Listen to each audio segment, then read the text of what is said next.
ബിരിയാണി എന്താ ഇത്ര ഇഷ്ടമാവാൻ കാരണം? അത് പണ്ട് എൻ്റെ കുട്ടിക്കാലത്ത് വീട്ടിൽ ബിരിയാണി എന്ന് പറഞ്ഞുണ്ടാക്കുന്നത് വെജ് ബിരിയാണി ആയിരുന്നു.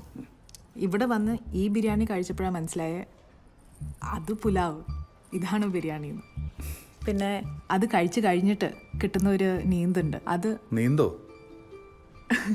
ഉറക്കം.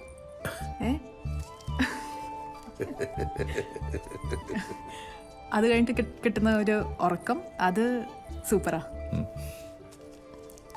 നിങ്ങളുടെ പപ്പട അടിപൊളി കേട്ടോ. ഷിപ്പിലെ ഷെഫാ അല്ലേ? ഷെഫൊന്നുമില്ല, ഷെഫിനെ സഹായിക്കുന്ന അസിസ്റ്റന്റ്.